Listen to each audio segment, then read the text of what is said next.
Hi everyone. So finally RRB का notification out हो चुका है। कल रात को नोटिफिकेशन आया। सो ज़्यादा टाइम ना वेस्ट करते हुए सिर्फ 3-4 मिनट में हम पूरा नोटिफिकेशन की समरी समझ लेंगे। क्या क्या चीज़ें आप लोगों के लिए ज़रूरी है वो मैं यहाँ पर आपको बता दूंगी। एंड उसके बाद फिर आप जो ज़्यादा इंपॉर्टेंट चीज़ है वो है आपकी पढ़ाई, उस पर ध्यान देना। ठीक है, टू डू लिस्ट वगैरह ऑलरेडी मैं शेयर कर चुकी हूँ, स्ट्रैटेजी सब्जेक्ट वाइज मैं शेयर कर रही हूँ, और धीरे धीरे जो भी इंपॉर्टेंट चीज़ें होंगी वो सब हम लोग शेयर करते रहेंगे। तो अब आपको सिर्फ अपनी पढ़ाई पर ध्यान देना है। नोटिफिकेशन में जो जो इंपॉर्टेंट चीज़ें हैं वो हम यहाँ पर डिस्कस कर लेते हैं। आपकी क्राइटेरिया वगैरह कुछ अगर चेंजेस हुए हैं तो वो क्या है वो सब डिस्कस कर लेते हैं। जो बहुत मेजर डाउट्स रहते हैं कंप्यूटर सर्टिफिकेट से वगैरह वो मैं इसमें डिस्कस कर लेती हूँ। और जो भी सोर्सेज आपको रिक्वायर्ड हो सकते हैं प्रैक्टिस के लिए वो सब मैं ऑलरेडी आप लोगों के साथ शेयर कर रही हूँ मेरे टेलीग्राम ग्रुप पे, स्टडीग्राम बाय करिश्मा सिंह।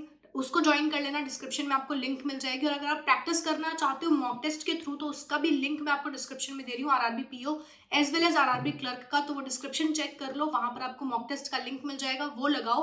अब आपके पास कोई भी एक्सक्यूज नहीं होना चाहिए कि नोटिफिकेशन नहीं है तो मैम इतनी ज्यादा मोटिवेशन नहीं है। अब नोटिफिकेशन भी आ चुका है और टाइम बहुत लिमिटेड है हमारे पास, तो उस टाइम को बेस्ट यूटिलाइज करना है। तो सारी लिंक्स जितनी भी इंपॉर्टेंट है सब आपको डिस्क्रिप्शन में मिल जाएंगी। चलो नोटिफिकेशन देखते हैं। अब हमारा नोटिफिकेशन में एक्चुअली वैकेंसीज वगैरह क्या है, एलिजिबिलिटी क्या है और क्या चेंजेस हैं। सो ये देख सकते हो आप आरआरबी का नोटिफिकेशन, जिसमें ऑफिसर क्लर्क के लिए आपकी वैकेंसीज आई हैं। ऑफिसर स्केल 1 मतलब पीओ, ऑफिसर स्केल 2-3 जिसमें कि एक्सपीरियंस चाहिए होता है, क्लर्क ये असिस्टेंट मतलब क्लर्क। ठीक है, तो इंपॉर्टेंट चीज़ें खाली देख लेते हैं। इसमें 7 से आपके शुरू हैं रजिस्ट्रेशन 27 तक, लेकिन ये एक्सटेंड हो जाता है, बट आप वेट मत करना। आप 5-10 दिन बाद अपना फॉर्म जो है वो फिल करना स्टार्ट कर देना, 27 का वेट मत करना। ठीक है, अगस्त और ये यहाँ पर आपका एग्जामिनेशन दे रखा है सितंबर में। प्रीलिम्स की वैसे डेट 3 से 18 तक ऑलरेडी डिक्लेयर हो चुकी हैं, ये जनवरी में ही वो अपने कैलेंडर में डिक्लेयर कर चुके हैं। यहाँ पर मेंस की भी आपको डेट्स मिल चुकी हैं। इसका जो रिजल्ट आता है वो 1 जनवरी को आता है। ठीक है, ये फिक्स्ड है क्लर्क एंड पीओ बोथ के लिए, और बाकी और जो भी स्केल 2-3 हैं उनके लिए भी ये रिजल्ट आपका 1 जनवरी को आता है। ठीक है, अब इंपॉर्टेंट चीज़ों की बात करेंगे। सबसे पहले हम क्राइटेरिया, जो आपका एलिजिबिलिटी क्राइटेरिया है उस पर बात कर लेते हैं। आप यहाँ पर क्लिक करेंगे, आप सीधा उस क्राइटेरिया पर पहुंच जाएंगे। ये आपका एलिजिबिलिटी क्राइटेरिया हो गया। तो बेसिक मैं आपको बता देती हूँ एलिजिबिलिटी का क्या क्या क्राइटेरिया होता है। आप अगर नेशनैलिटी की बात करते हैं तो आप इन नेशनैलिटीज़ के होने चाहिए। ठीक है, ये पढ़ लेना। आप एज बेस्ड बात करते हैं तो आरआरबी की एक खास बात है कि वो 18 से शुरू कर देते हैं। बाकी जो एसबीआई है, आईबीपीएस है, वहाँ पर आपको 21 साल की एज देखने को मिलती है, लेकिन यहाँ पर 18 to 28 अगर आप क्लर्क के लिए अप्लाई कर रहे हैं, और अगर आप ऑफिसर के लिए अप्लाई कर रहे हैं तो 30 तक आपकी एज होती है। अब यहाँ पर ये दोनों डेट्स देखने वाली हैं। इन दोनों डेट्स को मिलाकर अगर आप इससे पहले और इसके बाद अगर आपका बर्थ हुआ है तो आप अप्लाई नहीं कर सकते, अदरवाइज अप्लाई कर सकते हो। और यहाँ पर इंक्लूसिव लिखा है, तो इन दोनों डेट्स पे भी अगर आपका बर्थडे पड़ता है तो आप अप्लाई कर सकते हैं। सिमिलर आप ये वाली डेट्स यहाँ पर देख लेना, ये भी इंक्लूसिव है। इन दोनों डेट्स में अगर इन ब्रैकेट के अंदर आप आते हैं तो आप अप्लाई कर सकते हैं। ठीक है, ये आपकी बात हो गई। यहाँ पर आप स्केल 2 एंड स्केल 3 के लिए देख सकते हैं। उसके बाद अगर आप यहाँ पर रिलैक्सेशन आपको मिलता है अगर आप किसी कैटेगरी से या फिर पीडब्ल्यूडी से बिलोंग करते हैं या फिर आप एक सर्विसमैन है, तो ये आपको मिलता है यहाँ पर रिलैक्सेशन। अगर हम पार्टिसिपेटिंग आरआरबीज की बात करें तो ये लिस्ट आपको देखने को मिल रही है। ये सारे आरआरबीज हैं, आप अपनी स्टेट वाला आरआरबी देख सकते हैं कौन सा है। और यहाँ पर हम वैकेंसीज की भी बात करेंगे कि वैकेंसीज कितनी है आपके आरआरबी। एलिजिबिलिटी की हमने बात कर ली। अब यहाँ पर आपकी एज वगैरह की हम बात कर चुके हैं। इसके बाद आपका एक एजुकेशनल क्वालिफिकेशन होता है, वो हम देख लेते हैं। एजुकेशनल क्वालिफिकेशन क्या है आपकी। एजुकेशनल क्वालिफिकेशन की यहाँ पर बात करते हैं तो आपको ग्रेजुएट होना चाहिए। सिंपल बेसिक ये है कि आपको ग्रेजुएट होना चाहिए किसी भी डिसिप्लिन में, और किसी भी रिकॉग्नाइज्ड यूनिवर्सिटी से आप हो सकते हैं। ठीक है, आपको प्रोफिशिएंसी होनी चाहिए लैंग्वेज में। प्रोफिशिएंसी का क्या मतलब है कि आपको वहाँ की लैंग्वेज समझ आनी चाहिए। फॉर एग्जांपल अगर आप गुजरात से फॉर्म अप्लाई कर रहे हो तो आपको गुजराती आनी चाहिए, क्योंकि ये आरआरबीज है, ये आपसे ये चीज़ डिमांड करेंगे ऑब्वियसली।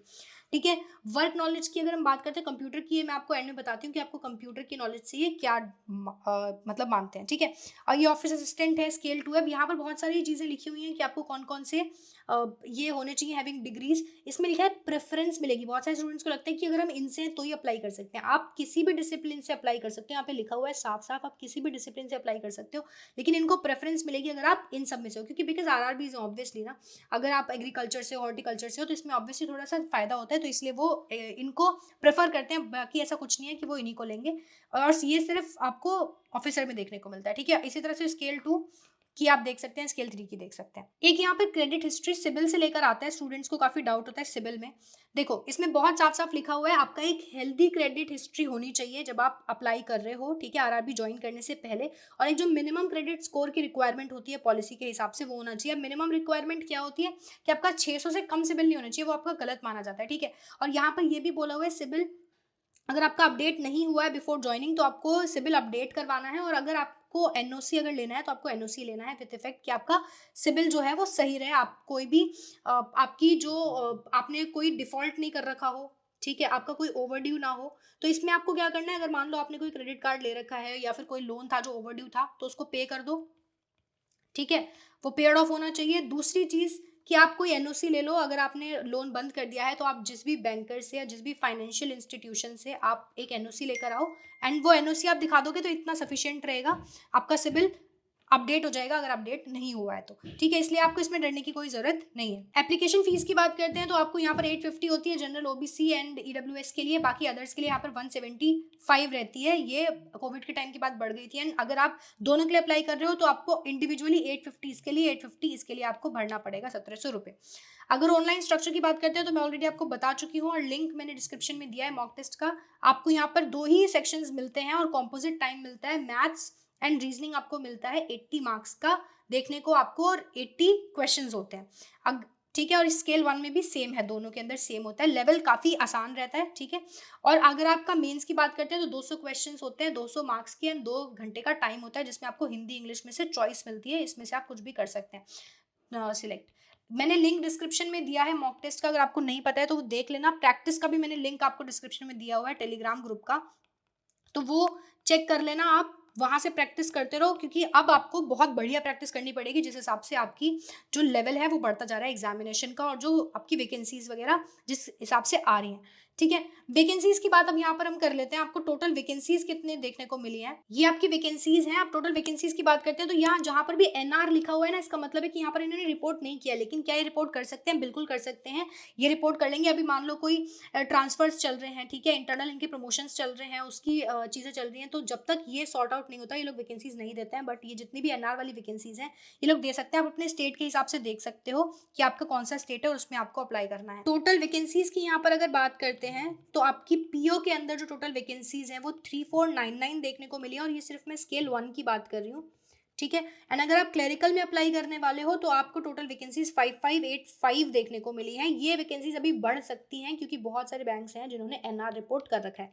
आप अपनी स्टेट के वाइज देख लेना वैकेंसीज। एंड लास्ट में हम कंप्यूटर की बात कर लेते हैं कि कंप्यूटर सर्टिफिकेट जरूरी होता है कि नहीं। देखो कंप्यूटर सर्टिफिकेट यहाँ पर सिर्फ उन्होंने बोला है कि नॉलेज होनी चाहिए आपको, ठीक है। तो इसके लिए क्या होता है कि अगर आपने कभी भी 11th-12th में या फिर अपने ग्रेजुएशन में या पोस्ट ग्रेजुएशन में अगर आपने कभी कंप्यूटर पढ़ा है और अब वो आपके मार्कशीट पर मेंशन्ड है तो आपको नहीं दिखाना होता है कंप्यूटर। लेकिन अगर आपको कंप्यूटर कहीं मेंशन नहीं है तो वो मांग लेते हैं कि आपको प्रूफ, एक डॉक्यूमेंट्री प्रूफ दिखाना होता है। तो उसके लिए आप क्या कर सकते हो, कोई भी 2-3 महीने का या 6 महीने का कोई कोर्स का सर्टिफिकेट आप बनवा सकते हो किसी भी कंप्यूटर जो ट्रेनिंग प्रोवाइड करते हैं सेंटर्स उससे, ठीक है। तो ये आपका सिर्फ इतनी ज़रूरी होती है और आप ये कहीं से बनवा लेना। अभी आपके पास सफिशिएंट टाइम है, इनफ टाइम है, ये बनवा के आप अपने पास रख लो। कंप्यूटर नॉलेज का आपका ये डॉक्यूमेंट्री प्रूफ है कि आपको कंप्यूटर नॉलेज है और वो मांग लेते हैं, ठीक है। ये पीईटी से रिगार्डिंग भी स्टूडेंट्स को काफ़ी डाउट था कि मैम ये क्या होता है। देखो पीईटी कुछ भी नहीं है, आपका जो भी SC STs, ठीक है, schedule caste, schedule tribe, OBCs, minorities से एक सर्विसमैन या PWD के स्टूडेंट्स जो होते हैं उनके लिए एक ऑनलाइन ट्रेनिंग प्री एग्जामिनेशन से पहले एक ऑनलाइन ट्रेनिंग कंडक्ट करवाई जाती है जिसमें ये सारे सेंटर्स आपको दिए हुए हैं।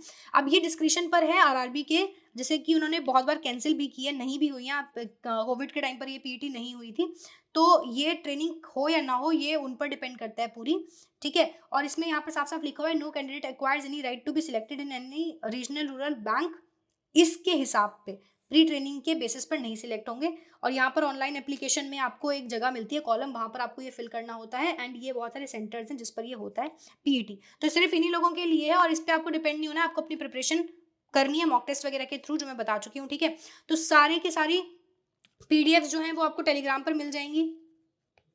मॉक टेस्ट का लिंक आपको डिस्क्रिप्शन में मिल जाएगा, तो आप वो करो। बाकी जो आपकी सेक्शन वाइज स्ट्रैटेजी है वो हम लोग अपलोड कर रहे हैं डेली बेसिस पर, जिसमें कि आपका इंग्लिश एंड आपका क्वांट जो है वो हम कवर कर चुके हैं, रीजनिंग, कंप्यूटर वगैरह हम कवर करने वाले हैं, सीए कवर करने वाले हैं। अगर कंप्यूटर आपने अभी तक नहीं देखा है तो उसकी पीडीएफ आपको टेलीग्राम पर मिल जाएगी, तो उसका लिंक डिस्क्रिप्शन में है, जाके कर लो।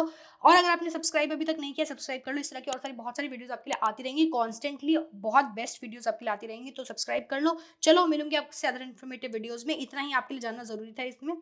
चलो बाय बाय।